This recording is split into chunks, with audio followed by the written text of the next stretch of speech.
Hi everyone, and welcome, and thank you all for joining us for our third installment of our webinar series for the STFC network and batteries and electrochemical devices. So some house rules. We've just launched a poll, so if you could all answer the questions, that would be really useful for us. It's anonymous. And throughout the presentation, you can write your questions in the Q&A box. This session will be recorded. And today we have a panel to ask the questions instead of just me. So we have Rhodri Jervis, who's a lecturer at UCL, and Nomaan Nabi, who's a PhD student at Imperial. Hey. Hello. Yeah. And yeah, of course, we have our speaker, Dr. Gareth Hinds. So Gareth is an MPL fellow and science area leader in the electrochemistry group at the National Physical Laboratory in Teddington. His primary expertise is in the development of novel in situ diagnostic techniques and standard test methods for assessment of corrosion and material degradation energy applications. Gareth has a strong track record of delivering innovative solutions to engineering problems with impact on the industry in a range of sectors: oil and gas, power generation, and electrochemical energy conversion and storage.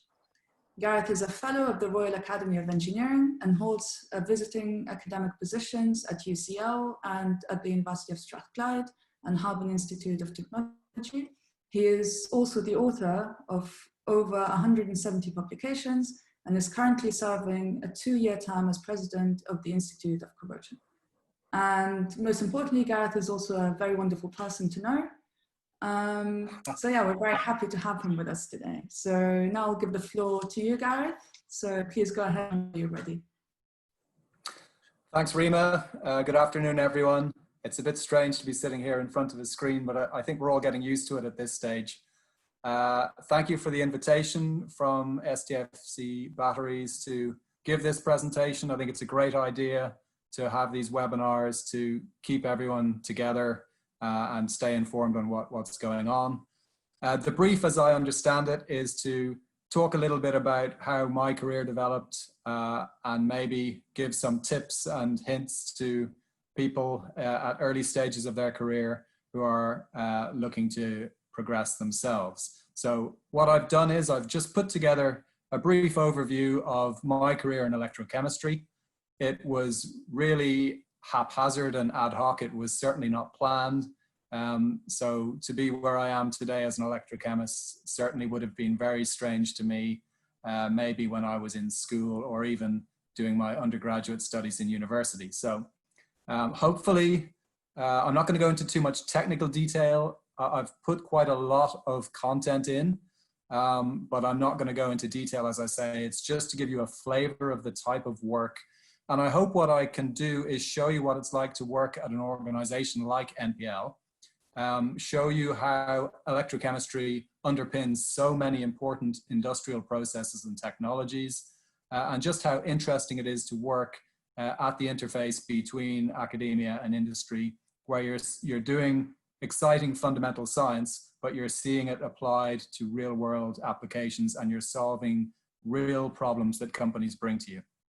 So if I can do that, I'll be happy with this afternoon's work. So to start off with, let me introduce NPL to those of you who may not know what NPL is.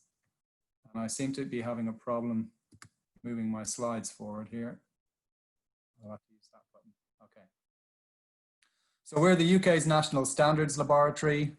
As I said, we're not a university and we're not a company. We sit in that middle ground, doing scientific research, but applying it in the real world. So the fruits of our work are typically seen in the real world a lot earlier than academic research, which tends to be on a longer time scale.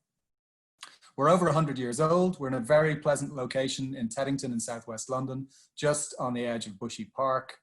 And at the moment, we have about 1,000 scientists and engineers, although we are growing at the moment, and we have an ambition to reach a size of 2,000 in the next few years.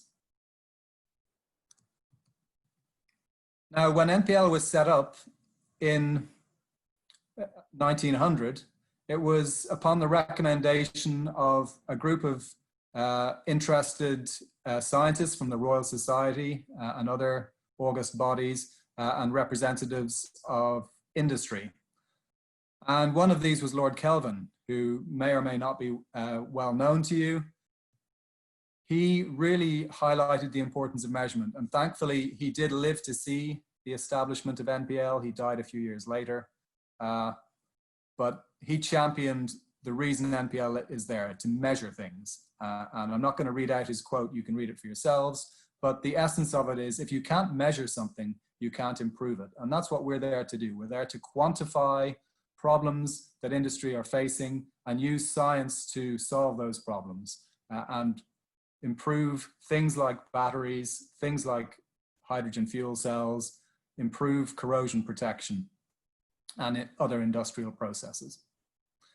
Now, when I was just looking up a little bit of information about Lord Kelvin, I came across a few other things he said. So he wasn't always as wise as you might imagine by looking at that intelligent face. And he was very outspoken. He was very well known for saying things and making predictions. He had certainly had the courage of his convictions, but he wasn't always correct. So this first quote from him was within 10 years of the first manned flight by the Wright brothers in 1903. He claimed heavier than air flying machines are impossible. So I think he would be quite shocked to see what we can do now. He also made the quite controversial statement that the Earth is between 20 million and 100 million years old. He was very sure about that. So 4.5 billion, again, he's a little bit out there. And unfortunately, I'm going to just have to move this because I can't see it. Yeah. There's nothing new to be discovered in physics now. He said that at the end of the 19th century. All that remains is more and more precise measurement. Well, if that was true, there'd be no academic research. So again, slightly off base with that prediction. This is another interesting one. He still hasn't been proved wrong on this, but hopefully he is wrong. Only 400 years of oxygen supply remain on the planet. Another one that is relevant to the medical community, X-rays will prove to be a hoax. Again, wrong. And then a final one that's a little bit more lighthearted, and I hope it doesn't offend anyone, but this was said at the end of the 19th century. Large increases in cost with questionable increases in performance can be tolerated only in racehorses and women. It was a different time. So I'm going to absolutely adore. I'm fascinated by it. I got into it almost by chance, accidentally, but I think it really suits me. It's not quite as dry as the physics degree that I initially studied. It's not quite as horrendously complex as biology. And it sits at that nice interface between physics and chemistry and materials science. And I just love the way it's so directly related to real world engineering problems. So I've put a few examples of the practical applications of electrochemistry in the real world. So we've got hydrogen fuel cells, we've got lithium ion batteries, we've got water electrolysers, and we've got corrosion mechanisms. All of these things are underpinned by simple electrochemistry. The flow of electrons and the flow of ions and how they're coupled. That's something that I'd really like to emphasize. And the processes that go on at those interfaces, such as electrochemical reaction, such as diffusion, migration, the electrochemical double layer, and passivation, which is very important for a lot of electrochemical phenomena. That's what all of these applications have in common. So I'm not going to go through like the history of electrochemistry or the fundamental processes. I'm aware that not all of you will be electrochemists, but I thought I would give you just one simple introduction to the concept of electrode potential. You may all be aware of the galvanic series, which is plotted here on the left of this slide. Every metal is ranked in terms of its activity. So from the most active at the top, magnesium and zinc, to the most noble metals at the bottom in terms of gold and platinum. And that's a thermodynamic series. Active materials will always corrode much more than noble materials. And you can get a measure of the tendency for corrosion by measuring their electrode potential. So that's the potential that they form when they're immersed in an ionically conducting fluid, such as seawater, for example, to take a practical situation. So it's been very well known for hundreds of years that different materials corrode at different rates in seawater. And this galvanic series pretty much ranks them in that order. And when you connect two of these metals together, you get a phenomenon called galvanic corrosion, where the more active material corrodes preferentially, and the less active material is actually sacrificially protected. And that's the basis of cathodic protection, where you take a sacrificial anode like magnesium, aluminium, or zinc, and you connect it to steel, which is more noble. Therefore, the steel is protected and the sacrificial alloy corrodes away. One of the interesting things about electrode potential is, as a concept, it's very easy to understand, but actually you can't really isolate it and measure it properly. In order to measure the electrode potential of a single electrode, you need to introduce another electrode into the situation. And that makes things complicated. So you can only measure electrode potential relative to another electrode in the same solution. And that leads me on to the concept of reference electrodes. Reference electrodes are electrodes that can be introduced into an electrochemical cell, and they have a stable known potential. The electrode potential depends on what's known as the Nernst equation.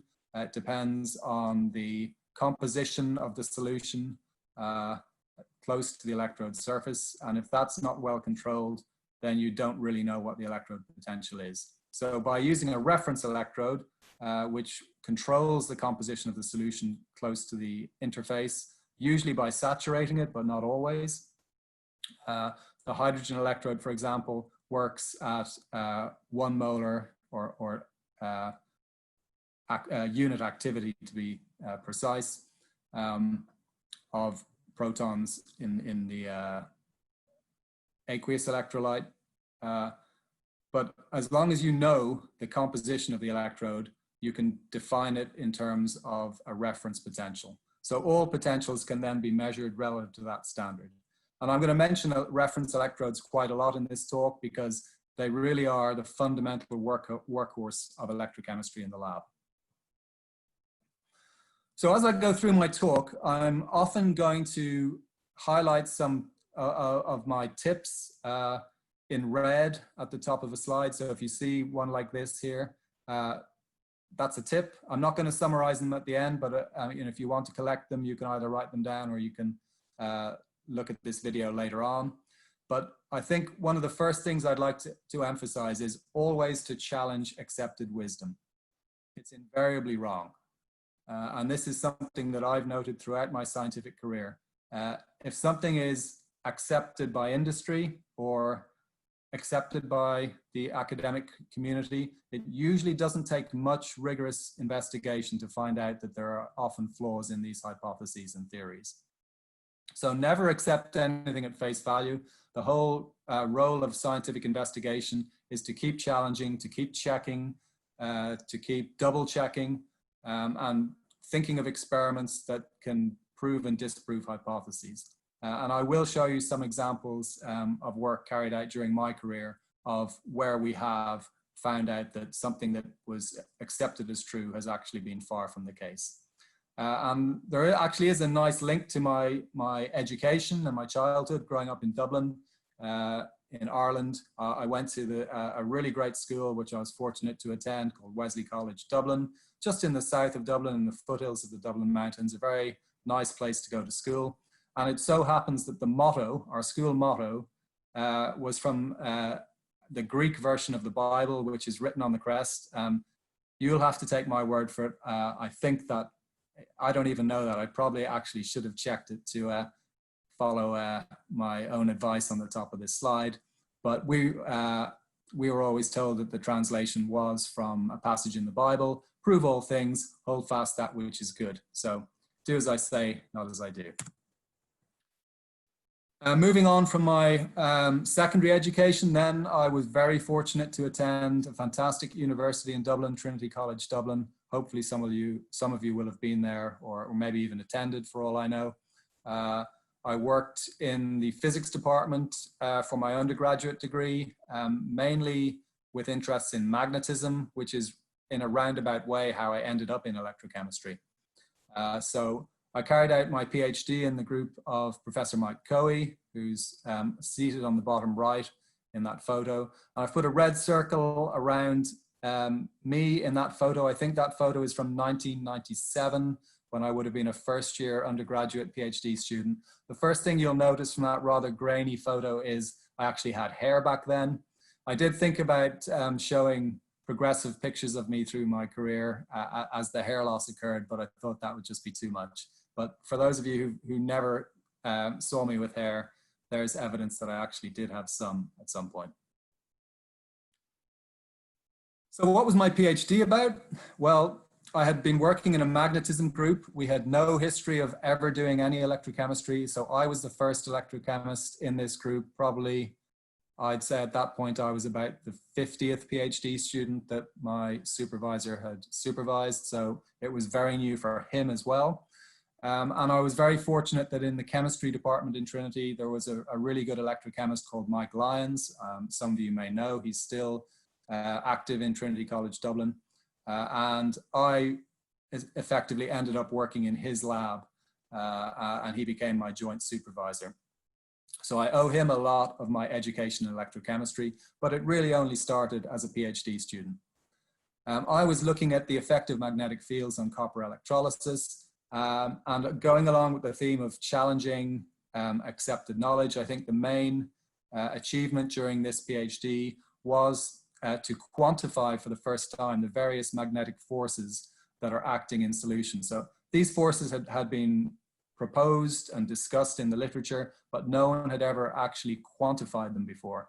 So in the table on the right-hand side, that was from one of my first papers that I ever published in electrochemistry communications, quantifying all these forces. And in terms of challenging accepted wisdom, you'll see that the largest magnetic force, the paramagnetic force, which is about halfway down the table there, it's the largest in magnitude. So 10,000 newtons per meter cubed, much bigger than all of the other forces of magnetic origin acting in the solution. And everybody in the literature had cited that force as being the most significant one. However, because it's acting in the same line as the driving force for diffusion, and it also depends on the concentration gradient, I was able to show for the first time that actually the effect of that force is insignificant. And it's really only the magnetohydrodynamic forces, the Lorentz force and the electrokinetic force that act. So to summarize, for those of you that aren't familiar with this area, it's quite a niche area of electrochemistry, magnetoelectrochemistry, although it is growing in popularity because there are some neat things you can do to electrochemical reactions to control them using magnetic fields. But the effect of a magnetic field on electroplating of copper or electrodissolution of copper is effectively gentle stirring of the solution through what's known as a Lorentz force. If any of you studied science in school or physics in college, you might remember this Lorentz force, the right-hand rule. And it basically depends on that. If you have a current flowing, which is this finger, a magnetic field applied, then the force on it is at another orthogonal angle. And that leads to gentle convection in the solution. And you can see that through these nice fractals that I grew. These are two-dimensional fractals grown in very flat electrolyte with a ring of copper and a central cathode. And you can see on the left-hand side, when there's no magnetic field applied, it kind of grows in a uniform radial manner. And when you apply a perpendicular magnetic field, depending on the direction that you apply the magnetic field in or out of the plane, the growth is rotated by this kind of circulating flow. So that demonstrates the convection that's generated by the field. And I think the quantification of all these forces was my main contribution in that area. Then I went on to do a postdoctoral research fellowship in the same group, continuing the theme of magnetism and electrochemistry, but working on some more industrially relevant problems. So on the top left, trying to use the magnetic field to improve copper plating in vias in semiconducting wafers for a large semiconducting company. And you can see the black voids in those vias lead to excessive heating when currents are flowing along those copper channels in semiconductor wafers. And the idea was to use the magnetic field to stir the solution locally on a micron scale to fill those vias more effectively. I should mention that I'm going to be talking about a lot of commercial work during this presentation, so I can't really give details or names of companies. I can just give you a flavor of the type of work and what the outcome may have been. So apologies for that. I also looked at electrode deposition of magnetic materials for improved transformers on the right-hand side. So using laminated layers of soft magnetic materials to improve the efficiency of transformers. And then looked at electroplating, different magnetic alloys with improved magnetic properties. And on the left-hand side, one of the things that kind of got me finally into corrosion, which is how I arrived at NPL, was looking at the effect of magnetic fields on corrosion reactions. So you can see the corrosion potential in this case of a zinc electrode. When you turn on and off the magnetic field, you can see shifts in that corrosion potential immediately. And that is, again, purely due to stirring of the solution. So another tip, who you work for is really important. So when you're looking for a postdoctoral position or when you're starting work, it's really important to have a look at who you'll be working for and decide for yourself, A, whether your personalities are suited, and then whether their leadership style is going to be the right one for you. But it's really important to ask people about them, particularly in the field of science. And I did that with, I've only worked for 2 people in my entire career. My PhD supervisor, Mike Coey at Trinity, and my first boss at NPL, Alan Turnbull.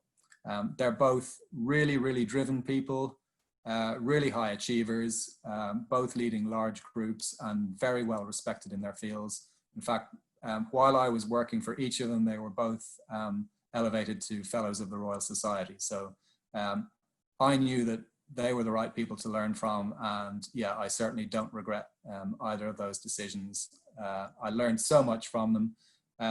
You don't need to learn everything, I mean, because nobody's perfect, and the great thing is to pick their strengths, pick what you need from them that will help you with your particular setup and your personality.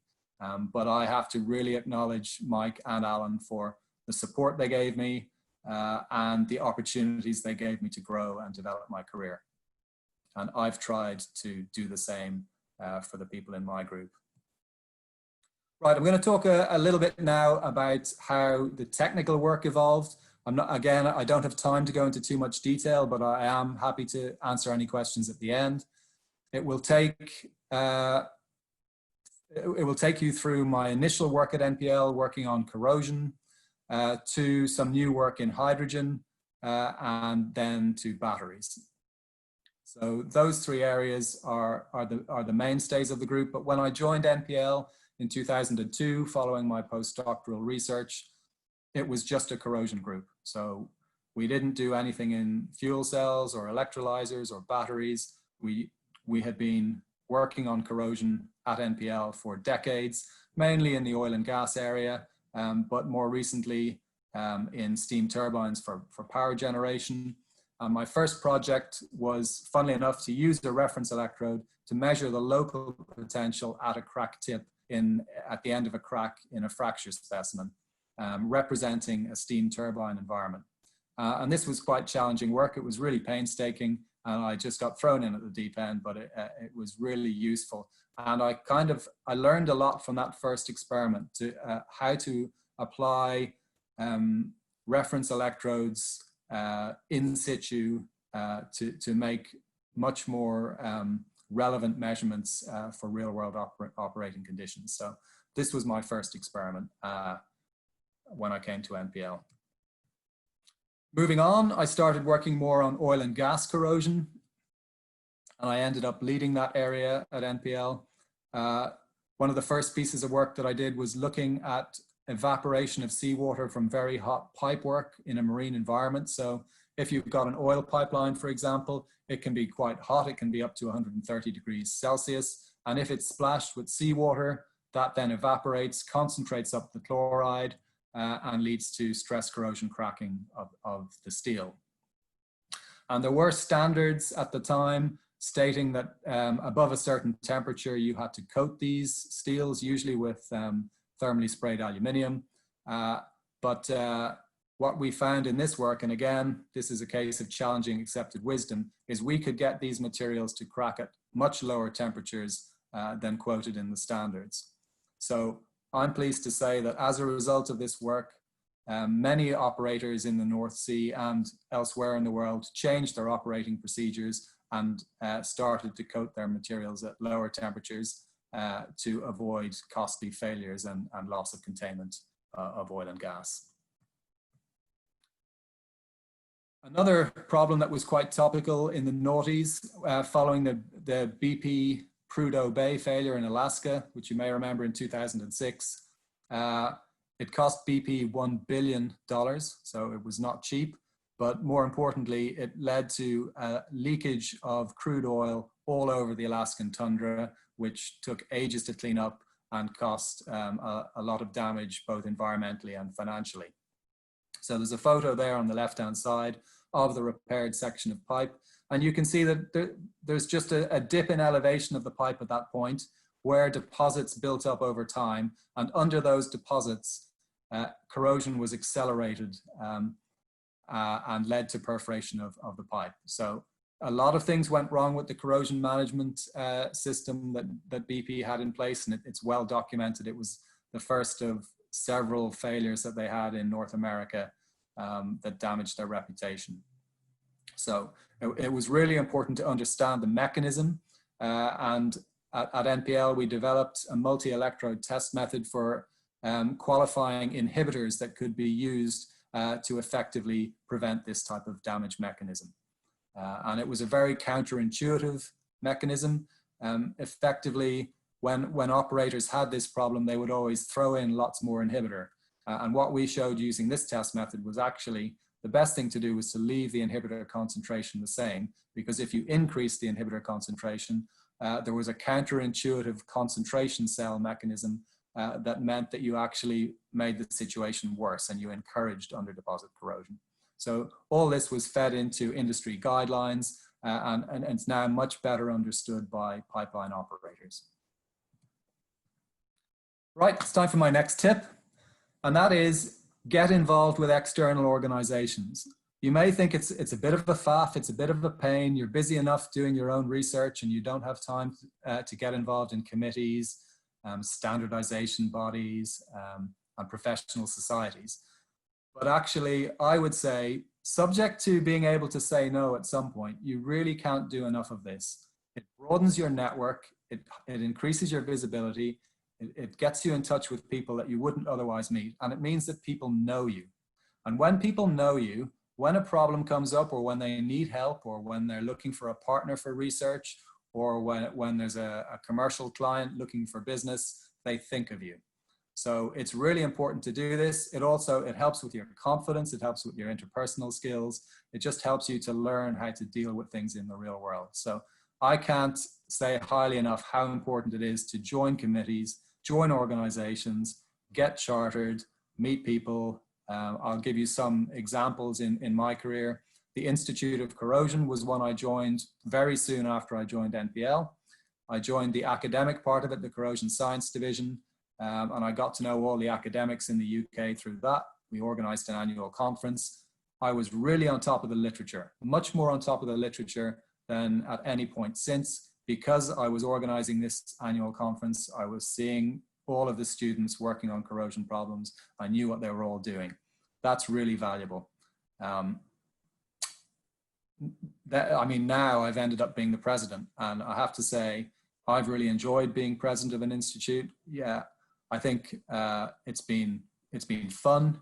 It's hard work. It takes up a lot of time, and you know, I've had to sacrifice a lot of my spare time to do it, but I've enjoyed it. It's only for 2 years, but it's really increased my profile in the corrosion community. It's allowed me to do some really cool things, to meet some great people. So I would recommend getting involved with external organizations. Basically, the more you put in, the more you'll get out. So moving on to some other examples in the corrosion work that we did at NPL. This is an example of stress corrosion cracking. So what you can see on the left-hand side is a corrosion pit in 316L stainless steel. So this is an iron-based alloy. And corrosion pits occur when the corrosivity of the solution in contact with the steels, which in this case, it would be the aqueous phase of an oil field, is too aggressive and you get dissolution of the steel. That can cause stress concentration, which leads to cracking, and eventually the pipeline or tubular ruptures and you get a release of oil. So everything is about preventing pitting and cracking from occurring. And we were very concerned with what happens, particularly with austenitic materials like 316L stainless steel, what happens in laboratory tests, because materials in the real world, you know, they have an oxide layer, they could be welds, they age with time. But when you go to the lab, you've got a nicely polished specimen to enhance the repeatability and reproducibility of the testing. And what we showed is that the grinding that takes place in making laboratory specimens can introduce subsurface defects if it's not done properly. And quite often the laboratories that prepare specimens for laboratory testing don't do things properly. So this has led to guidelines that have been published in ISO standards, which we hope in time will ensure that testing is improved and the data that's produced from laboratory testing for material selection becomes more intercomparable and more reliable. And this is just a nice video that we produced by focused ion beam milling in our scanning electron microscope at NPL. You can see the edge of the pit that I just showed in the previous slide at the top of the video there. And then we're just slicing away 50 nanometer slices of the steel and imaging subsurface. And you can see those lines that are at about 60 degrees. They are the slip lines that were introduced by grinding of the specimen surface. And you can see that the corrosion and cracking damage has primarily followed those slip lines. And without going into the details, we were able to follow up on this and understand a little bit more about the mechanism of the pit to crack transition in these materials. But going back to electrochemistry, it is a very powerful technique, and we've done a lot of work in recent years about how electrochemical techniques could replace conventional industry material selection techniques, such as stress corrosion cracking tests. At the moment, the conventional way to qualify a material for service in industry is just to put it in the environment, subject it to a stress, and see if it cracks or not. If it doesn't crack, it passes. If it cracks, it fails. And those tests are typically 30 days long, whereas the material actually may sit in service for 25 years. So they try to make these tests as conservative as they can by controlling the conditions and maybe the stress on the specimen. But these tests do take a long time. So they can take anything from 1 to 3 months typically to conduct. In contrast, electrochemical techniques, those types of tests can be done in a day or two. So what we did was we looked at, could we measure what's known as the pitting and repassivation potential of these stainless steels and see if we could correlate those to the pass-fail results from the stress corrosion cracking tests. And it turns out that you can get quite a good correlation between the repassivation potential of a material and its susceptibility to stress corrosion cracking for materials where pitting is the precursor to cracking, which isn't always the case, but for many materials in quite a lot of conditions, it is. So this technique shows great promise, and at the moment we're still working with oil and gas operators to see if it can be used to reduce the cost of material selection. Cost is a massive driver now in the oil and gas industry, particularly with the oil price going negative briefly earlier this year. And then a final one on the corrosion side. This was a project that I found quite fascinating. Again, a completely unexpected problem for industry that was counterintuitive. Wind turbines, as you know, are being commonly used now offshore, and they're usually put on large steel monopiles. Well, now there's a next generation wind turbine where it's floating, but the vast majority of existing offshore wind turbines are perched on top of a big steel tube, effectively. And that needs to be cathodically protected, as I mentioned earlier. So normally that's done by connecting aluminium or zinc to the steel structure, which then dissolves away over time. And then these sacrificial anodes need to be replaced every few years. However, what wind turbine operators found in very early in the deployment in the North Sea was the water inside the monopile. So these things were driven into the seabed and the internal part filled up with water. These were really corroding badly, and this had not been taken into account in the design. And again, I'm not going to go into the scientific details too much, but when you cathodically protect something in seawater, you can see on the right-hand side, usually the pH goes up. But for some reason, inside these monopiles, the pH was going down. And I don't have time to go into the really detailed intricacies of this mechanism, but we came up with an engineering solution, first of all, and then a scientific explanation for this really strange phenomenon by carrying out experiments in the laboratory. So that's now hopefully reducing the cost of fitting cathodic protection to these wind turbine monopiles and extending the life and therefore reducing the cost of renewable electricity. So my next tip is don't be afraid to try new things. So as we've already seen, I've moved from electroplating to corrosion. And I'm about to talk you through then how I moved from corrosion to hydrogen and then on to batteries. And I would say it's really important to keep yourself out of your comfort zone. Don't just focus on one thing, try new things, explore, put yourself out of your comfort zone and learn new things. It's really important. Science doesn't really stand still. You've got to be continually scanning the horizon, seeing what's important, seeing what are the trends. If you're in academia, it's really important to know where the funding is going to be going. If you're in industry, you need to know what the market is saying. And at NPL, we need to combine those two things as we sit in between academia and industry.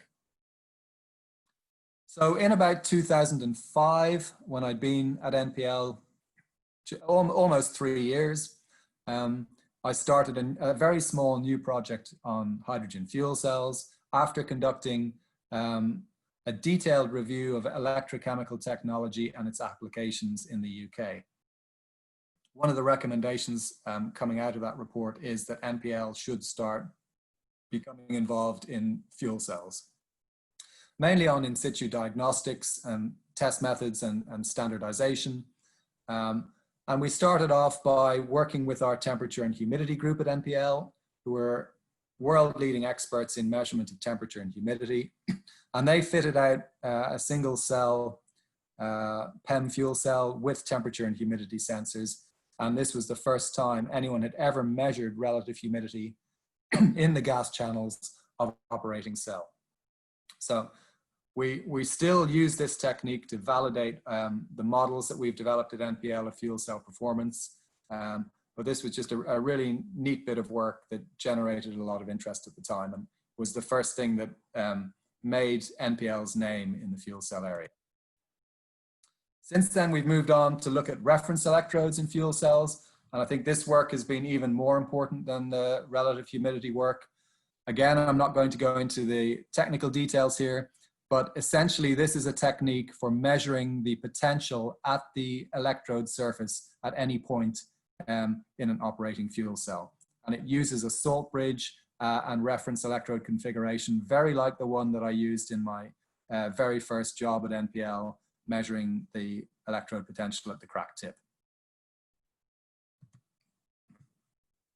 We did the same for water electrolyzers, which are just fuel cells operating in reverse. And here we showed something that was completely unknown to the industry. So water electrolyzers, such as ones that you might see in a hydrogen refueling station, are often switched on and off. Particularly now when, you know, in a hydrogen refueling station, cars aren't queuing up to refuel all the time. So the electrolyzer isn't always on.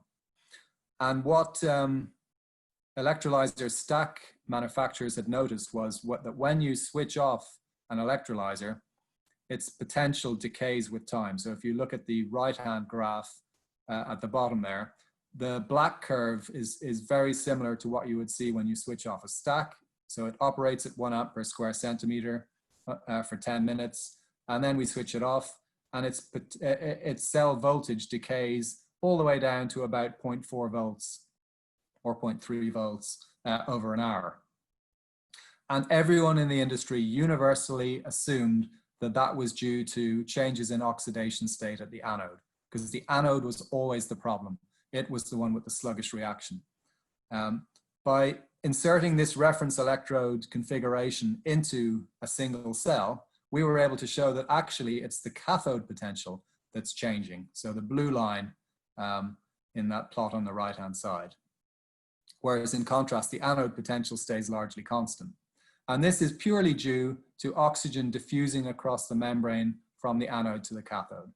And in fact, one of the PhD students that's now working, who was involved in the initial work while at the company that we did this work with, he's now doing a PhD with Dan Brett at UCL, James Dodwell, and he's using this exact, he's investigating this exact mechanism. So it's really good to see that that's being followed up.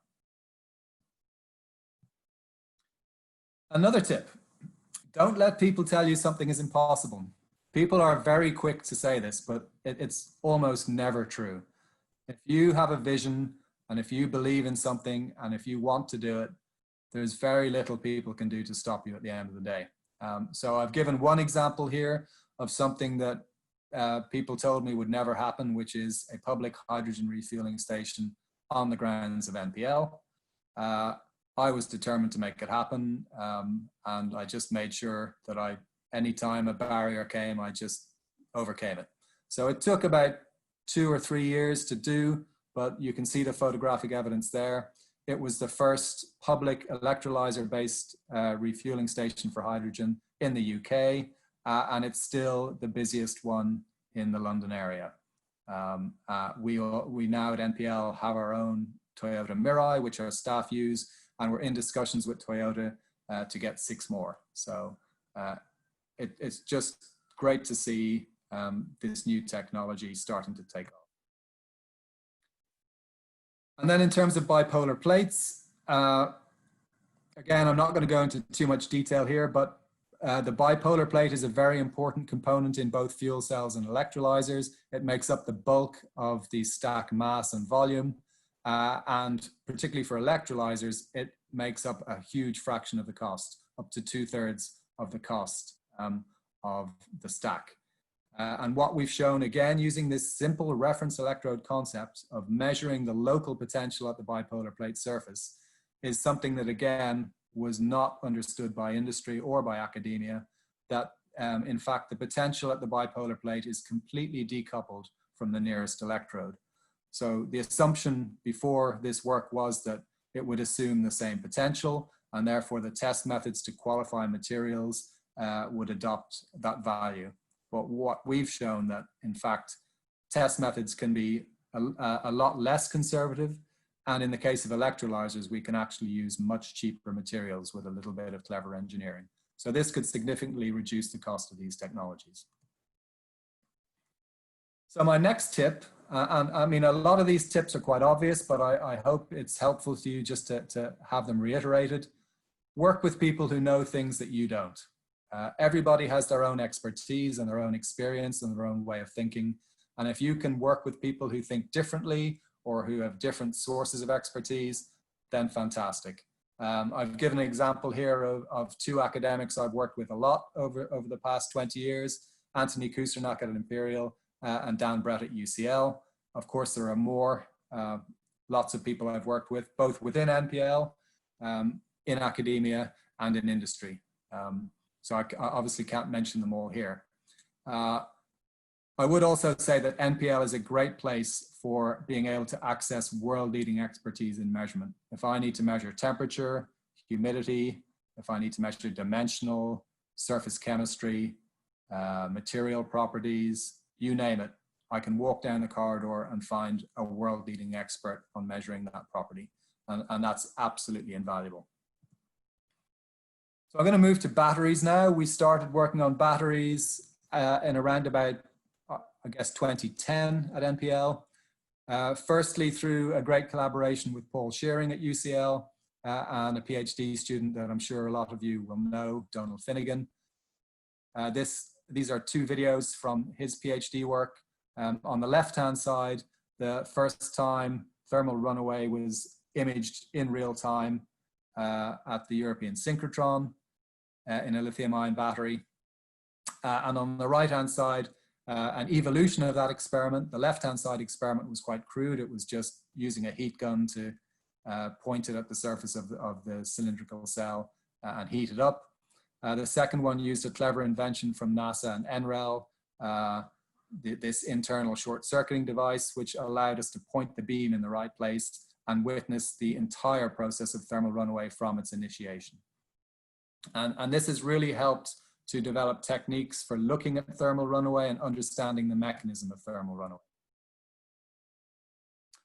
Some more recent work from Martin Pham, who's currently doing a PhD, co-supervised by myself at NPL and Paul at UCL, looking at, in this case, polymer current collectors. And here the idea is that by using a polymer current collector with a metal coating, you can provide protection against thermal runaway, because as soon as any small amount of heat is generated, for example, in the nail penetration that's shown in these examples, the polymer melts and breaks the contact, breaks the short circuit. So it stops the thermal runaway at a very early stage. And I make the analogy between the COVID-19 situation, trying to be topical, that it's like locking down as soon as you have the first patient. That's what happens on the right-hand side. You can see the nail penetrates. All of the short circuits are broken. And unlike the left-hand side where you see complete thermal runaway happening for a normal cell, you don't get any thermal runaway. So it's a really nice safety mechanism. And Martin's done some great work in imaging its use. In terms of what we're doing in batteries at NPL, we're still in the building stage. So we're about 3 years into the development of our own lab-based capability in a cross-theme project across 8 different groups at NPL. So it's quite a sizable investment that we've made in supporting particularly the Faraday battery challenge, in the use of in-situ diagnostic techniques and in the development of standard test methods. Again, looking at reference electrodes, impedance measurement has been a big part of it, Raman spectroscopy. On the right-hand side, you can see temperature measurement using fiber optics.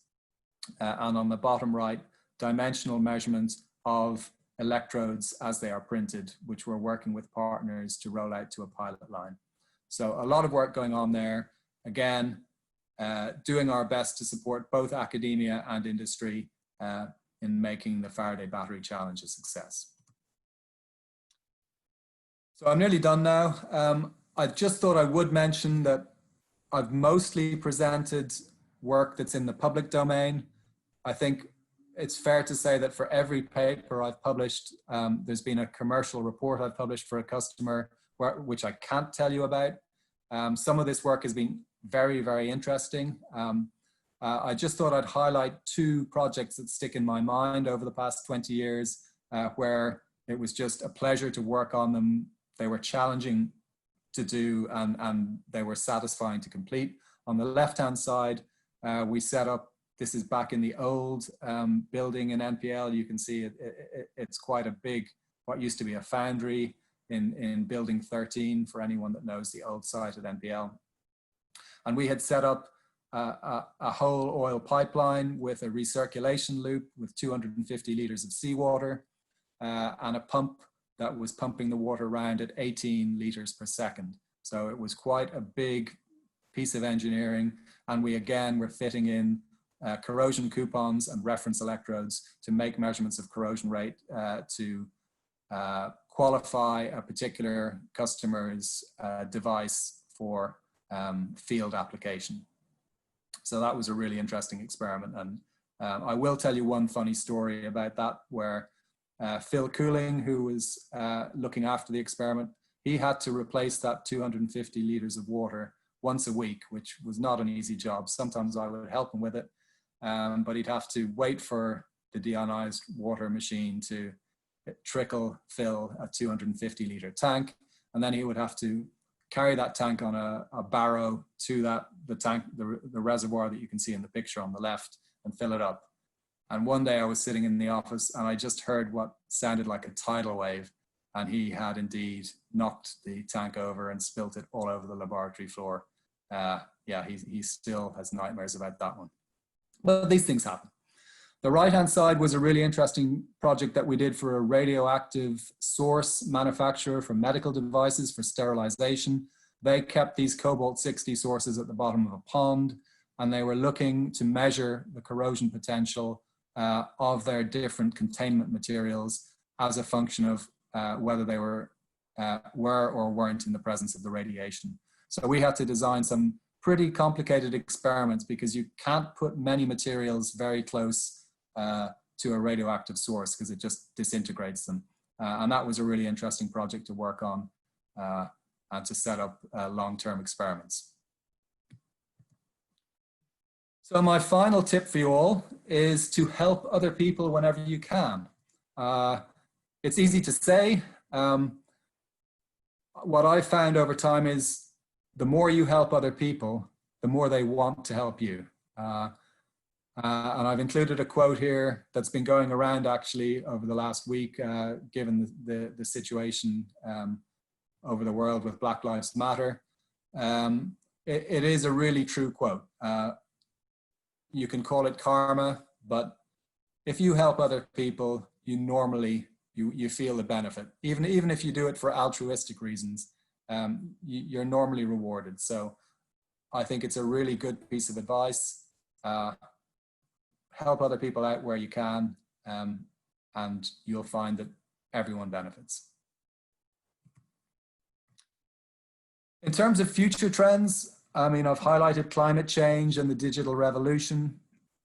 I mentioned in my abstract that I do have a concern that if electrochemistry is to play a central role in fighting climate change, we're going to need more electrochemists. So I'm really keen to work with the UK government and universities to make sure that electrochemistry is being taught in the right way and early enough, and that we get the next generation of electrochemists through. Of course, it's not just electrochemists. There are a whole range of skills that we're going to need for the new decarbonized world. Collaboration is going to be important, particularly multidisciplinary collaboration, and the UK industrial strategy. I think it is a good time to be going into science. Spend by the UK government is committed to go up to 2.4% spent on R&D of GDP. So it's an encouraging time to be in research. And just a last word from Lord Kelvin, which is ringing true for all of us, I'm sure, at the moment. If only we had 30 hours a day instead of 24, we might actually get some of our work done. So with that, I will thank you all for your attention, and I'm very happy to answer any questions. Thank you very much, Gareth. That was very nice talk. And yeah, thanks for all the advice as well. I was thinking maybe to collate it and then write it on Twitter maybe. So yeah, we'll go to questions. So we've got a question from Billy Wu. He says, very nice talk, Gareth. And beyond the applications of electrochemistry, you've presented what new emerging applications do you think we are moving towards? So other than electrochemistry, what new and outside of electrochemistry? Yeah, or beyond it. I think the main ones are going to be in digital. There's a digital revolution going on. So at NPL, we're really ramping up our response to that, to artificial intelligence and machine learning. In healthcare, there are huge strides going on. And to be honest, electrochemistry can support the healthcare revolution too. It's one area that our group might start to go into in the next few years in terms of electrochemical sensing and biosensing. That's going to be important. Energy, transport, aging population, these are all massive drivers, and aerospace as well. So I don't think we'll be short of research challenges for the foreseeable future. And in electrochemistry, like other technologies or applications for electrochemistry? Other applications for electrochemistry? That's hard to say. I mean, there are lots of different energy conversion and storage technologies. I didn't mention supercapacitors, but obviously there's a lot of work going on about them, redox flow cells, lots of different types of battery, lots of different energy carriers that use electrochemistry in their interconversion processes. But yeah, who knows? I think electrochemistry is going to underpin a lot of these things. We may even see corrosion technologies coming back to the fore as the UK starts to invest in infrastructure. Corrosion protection of infrastructure has really taken a hit across the UK and across the world as people try to trim their budgets since 2008. And the COVID-19 situation is not going to help that. So yeah, corrosion could come back with a bang. But yeah, there are a whole range of applications that could be underpinned by electrochemistry in the future. Thanks, Gareth. I'm going to ask this next one. There's a couple of related questions from Yundong asking, for the battery work, are you doing fundamental research or solving problems for commercial clients? And you said you saw the Raman results and operando techniques. Is that fundamental to what you're doing? Yeah, so I think it's a little bit of a mixture. Our main remit is to support industry. So that's the ultimate goal. But you need to do fundamental science at the same time to be able to provide the depth of capability and expertise that's required. So I think the answer to that question is probably both. Okay, and I've got a question from an anonymous attendee. What advice would you give to an undergraduate student that wants to get into electrochemistry? So I would say to an undergraduate student that wants to get into electrochemistry, obviously, I don't know what university they're at, but I would say to do a PhD at a group with a strong tradition of electrochemistry or electrochemical engineering, depending on their particular focus, whether they're interested in, energy conversion and storage, corrosion, or electroplating, industrial processes. That should influence your decision. But yeah, there are a growing number of really good groups, not just in the UK, but all over the world, that are majoring in electrochemistry, and I think that's only going to increase. So yeah, I think my answer is to do a PhD in electrochemistry. It's a very good preparation for a career in that field, whether it's in academia or industry. Nice. Okay, we have another question. So from Abdullah Al-Taibi, he says, what methods do you use in your research to produce hydrogen? So to produce hydrogen, we use electrolysis. So in our lab, we have a fairly large hydrogen generator that takes deionized water, splits it into hydrogen. So it's a really inefficient process that we take highly pure water, split it into hydrogen, vent off the oxygen, and then if we're doing fuel cell testing, for example, we feed that into a fuel cell and convert it back to water. But we find that that's preferable to using gas cylinders because we don't have to worry about them running out. Mm-hmm. Just unmute myself there. Got a question from Sheshwa here saying, how do you realize the operando measurement of flooding in PEM fuel cells? So there are a number of ways of doing that. I mean, I didn't present anything about that today. I showed the measurements that we made of relative humidity, which really only are suited to drier conditions, such as you would get in an automotive fuel cell stack. There are techniques for looking at flooding. Neutron radiography is a well-known one, where you can image the water in the gas channels and in the bipolar plate. But yeah, there's a number of ways, and you can see it indirectly through electrochemical measurements, such as impedance spectroscopy. I've got a question here. How is NPL working with SME, especially for corrosion project? Any specific program? And also, just add on to that, during your career, have you ever been interested in starting your own organization, or even if you're trying to do one now? I'll take the second question first. I haven't really been interested in starting my own organization, mainly because I just don't have any more time.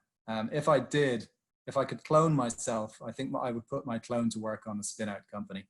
But yeah, I just don't have the time. In terms of support for SMEs, we have a fantastic program at NPL called the Analysis for Innovators program.